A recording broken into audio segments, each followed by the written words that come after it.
This is the Grey City, Aberdeen in Scotland. Home to over 200,000. It is a centre for tourism, culture and history. But if you scratch beneath the surface of this granite city, you'll find a dark underbelly of corruption, scandal, abuse of power and of children. Meet Anne and Hollie Greig. Now, Anne had an abusive husband, and it was in the year 2000, whilst battered and bruised, she was pursuing a divorce. It was at this time when Hollie first divulged that her father had been sexually abusing her. Now, although Hollie has Down syndrome and therefore suffers learning difficulties, she has a photographic memory.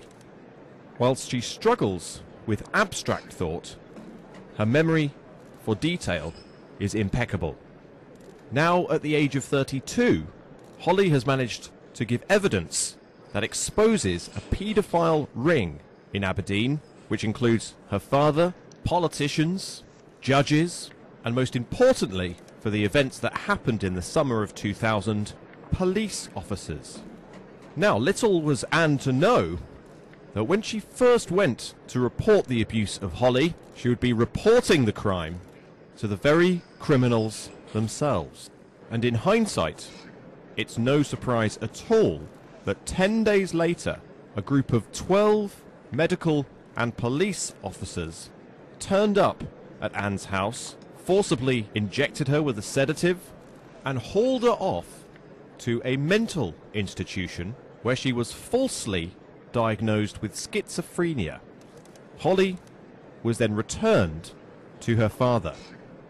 Thankfully, Anne managed to get an independent diagnosis, and she was given the all clear. She then spent the following years gathering evidence for a prosecution of Hollie's abusers. Now, part of that evidence was Hollie's medical record, and whilst analysing the medical record, she discovered that at the age of 10, Hollie had been diagnosed with a sexually transmitted disease while she was at school. She was seeing the school doctor. Now, the school doctor reported this to the headmaster, but the information never got back to Anne. And again, in hindsight, it's no surprise, seeing as the headmaster was also one of the abusers. Now, Anne also wanted to get justice for herself. She'd been unlawfully sectioned, and she wanted to find out who ordered it. And when she tried to get hold of the documents which recorded her sectioning, she realised that they had been destroyed. According to the records, she had never been sectioned, and therefore history had been altered.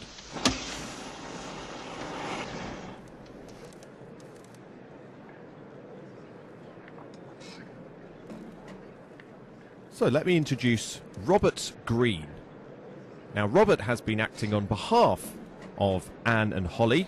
He's been trying to convince the police to interview Hollie, interview the alleged abusers, and he even tried to run as an MP for Aberdeen South with a party called Scotland Against Crooked Lawyers. So Robert's very, very good at pursuing evidence and uncovering corruption, and he's been instrumental in securing a lot of hard evidence that may be needed in a future criminal prosecution. Now, after exhausting all the avenues that could be taken to persuade the so-called authorities to uphold their oath of office and pursue this crime, Robert was left with no other avenue than to blow the whistle on who these individuals were, these very high-profile individuals. And on his way to present this information, he was leapt upon by two undercover police. He was then held without charge and without contact to the outside world for 4 days. So he was basically abducted, and in the meantime, his home was raided. and all of his evidence, all of his documentation was taken and evaporated into thin air. He was then charged with breach of the peace and released on bail. His bail conditions were that he must not talk about these individuals, and he was actually banned from the whole area of Aberdeenshire, which meant, for a first in political history in this country, somebody actually campaigning to be MP of an area was not allowed into that area to campaign. Now, I'm just sticking to the framework of this case. Of course, there's a lot more gritty detail, including the murder of Anne Greig's brother. For all of the details, there are the campaign websites, and I'll give those at the end. But sadly, Robert is now spending 1 year in prison. Presumably, while he's there, they'll be trying to convince him that 2 + 2 = 5. Now, if you've not heard about this case before, I'm not surprised. That's because there has been a gagging order, a super injunction upon the media. All of the Scottish media and various media in England, including the BBC, are not allowed to talk or even mention this case. The leader of Scotland, Alex Salmond, has remained silent and even denied knowledge of this case. And our own Prime Minister David Cameron has refused to discuss it. So I went along to the Royal Courts of Justice to attend the most recent case. And when I arrived, I bumped into one of the chief campaigners, Belinda McKenzie, and I asked her what on earth was going on. Right, well this is an issue which is being discussed in the appeal court, and it's to do with whether Hollie has capacity to decide for herself who she wants to represent her and what sort of decisions are made for her life. And this right, fundamental human right and legal right, was taken away from her last summer by the family court judge, who declared from her bench that Hollie does not have capacity, despite there being no medical evidence whatsoever in front of her that she doesn't have capacity. In fact, you have evidence that says that she was previously...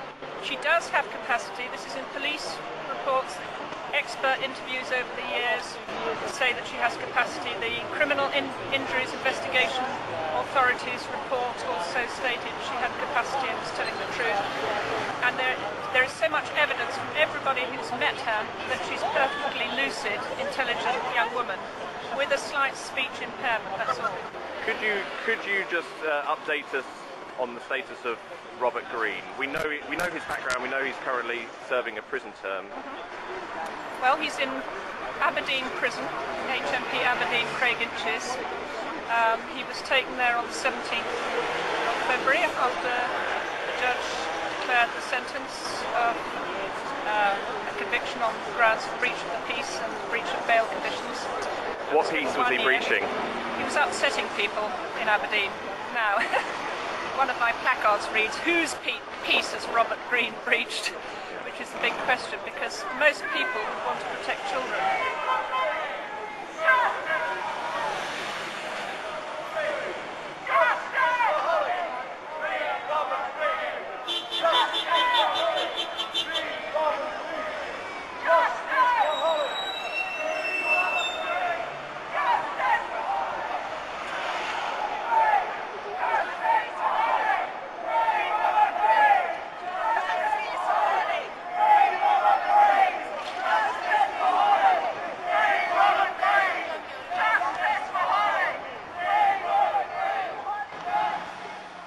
So we all went in to the Royal Courts of Injustice, and the trial was a few hours long. I'm not an expert in these things, so to be honest, all I really saw was a massive pile of paperwork and 3 guys sitting behind a desk wearing Star Trek uniforms. That's literally what it was like. Although I did get the impression that the judges were not taking it seriously. But luckily, as I left, I managed to bump into Brian Gerrish, the man who started the UK column newspaper, and I asked him to clarify. So Brian, tell us what happened in there today. Well, it's very simple. That basically there was an appeal lodged, and that appeal was to have the previous court decision overturned, where the judge had ruled that Hollie was not competent. And basically the appeal judges threw out the appeal, so the appeal was not upheld, and that means that the whole of the case has now been thrown back into the secret family courts, where the state has now made a judgment with no medical evidence, no facts, nothing to back it up, that Hollie is not competent. What does that mean? Of course, that means that her original testimony of her rape and abuse at the hands of a number of individuals is now absolutely thrown into doubt. And as a result of this hearing, in my opinion, circumstances have moved a long way to the state taking Hollie, putting her in some form of care, inverted commas, where many people believe we will never ever hear her proper testimony again. So the state here made a decision that judges can arbitrarily deem that somebody is not competent. They do not need to be medically qualified themselves. They do not need to have medical expertise available. They can simply make a decision. This is Soviet Britain. It is unbelievably dangerous, and it is incredibly dangerous for anybody who has a Down syndrome child, because of course this case is focused around the fact that Hollie is a Down syndrome girl. And tell us, this sets a precedent for other cases that may happen in the future. This case is enormously important because the judges, with no jury present, of course, have just ruled that a single judge can make a decision as to whether somebody is mentally, intellectually competent or not. They don't need a psychiatrist present, they don't need a clinical psychologist. Judges can simply make their own decision as to whether someone is mentally competent. This is, I think the right word is scary, because this is absolute Soviet system, and it's happening in the Royal Courts of Justice here. The other thing is that the public present, of course there wasn't enough seating room, so people had to sit on the floor at the back of the court. The judges retired for about 7 minutes and then miraculously returned with a 40-minute judgment, and the conclusion of everybody in the public gallery was that the decision was preordained, had been cooked up before the case, and therefore, you know, the outcome was already decided. That was not justice, in my personal opinion, and I believe many of the people in the gallery will agree. It was a rigged trial, and the further proof for us is that everybody's been, as usual with lawful rebellion, everybody's been friendly and peaceful. When we came out of the court, suddenly there are security men everywhere, and they want to throw us out the court. When we said to one of the security men, "When were you told to come here?" he said, "A little while ago." And it's obvious that the security men were sent because they knew then what the outcome of the case was going to be. I think a lot of us know the case for treason thing, where Yes. I think the judgment was that the situation is so all-encompassing, so bad and so complicated that nothing can be done about it. Do you think there's a parity between these two? Well, there's two issues. Is that once people have started to understand what has been done with the law, and I understand a little bit on this, and I'm not claiming to be an expert, but we know enough now to say that what is going on in the country is that common law has been buried under statute law, and what we are now seeing is an absolute dictatorship being brought in on the basis of the statute law. The statute, unless it agrees with common law or reinforces it, it's a useful tool to help common law, but if statute law contradicts common law, it is unlawful. So when we see this travesty in here, the mere fact there was no jury, this is not a court, this is some form of place of business. The judges know it, and the other people in that court know it. and this is not common law. If it was common law, there would be a jury making a decision. For example, the Supreme Court has nothing to do with common law at all, does it? Absolutely. The Supreme Court, which has been drifted in as though it was something to help law in this country, is actually taking us further into the dictatorship, because it mimics not only European corpus juris, but in fact it's taking us to the Nazi system, where judges are just out of control. And I specifically mention the Nazi system because the fact that the judges are now wearing red... What I call Star Trek uniforms, that's what they were wearing today, wasn't it? If you do your research, you will find that the judges in Nazi Germany were wearing these red flashes. This is no accident. Yeah. No accident. Was he Can we or do not? something about it? That's what you said to me. Was he or not the man wearing red today? There were just for the viewers here. There were two wearing yellow stripes. There was one wearing red stripe. Yes. Correct. Yes. The one with the red stripe was playing the devil today. I think was that my imagination? No, or? I don't think so. It was clear that the man on the right of the bench, and you'll notice that I can only say the man on the right of the bench because these three men did not identify themselves to the court. They didn't introduce themselves to the court. They didn't have name badges. They didn't have name plates on the bench. So these, as far as I'm concerned at the moment, are anonymous people. But the gentleman on the right, many of the people in the public gallery thought that he was absolutely an actor in a very crude play. And what we witnessed was a letter magically produced from somewhere, which was then used to beat Anne and Hollie's case down. And when it was actually shown to Anne to Anne is obviously the mother, she said, "I have never seen this letter." And there was a sort of scoffing from the bench, an unbelievable arrogance. At one stage, about 3/4 of the way through the hearing, we watched the clerk of the court smirking and laughing and joking with one of the other lady ushers. Absolutely appalling. Yeah. So this is a crime that's happened today? Oh, absolutely.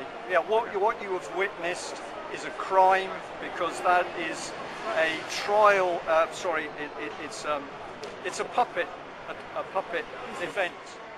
You've been very generous with your time. If I may just end by saying, where do we go from here? Right, the key thing, if we go to the good side, because a lot of people today are saying this is terrible. It is terrible. The good news at the moment is that people are waking up to what's happening.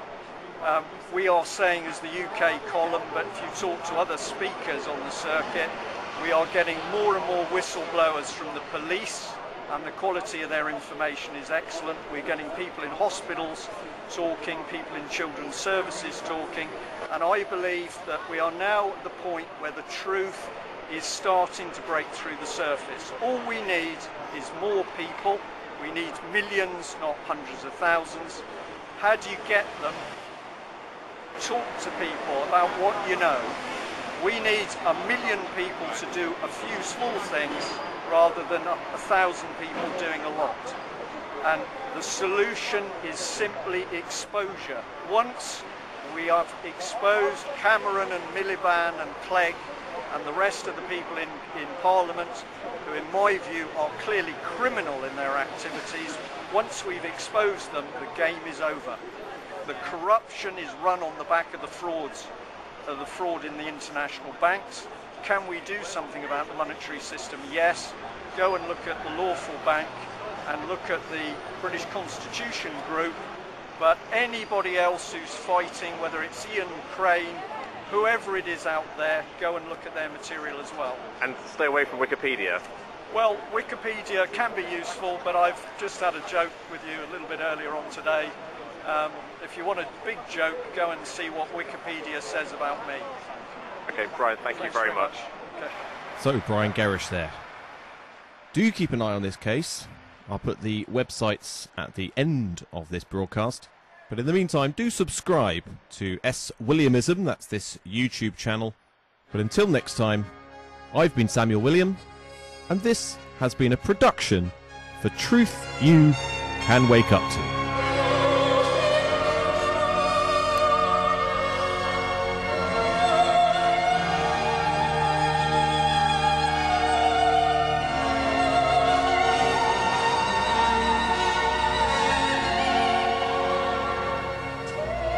This is our land. A land of peace and of plenty. A land of harmony and hope. This is our land.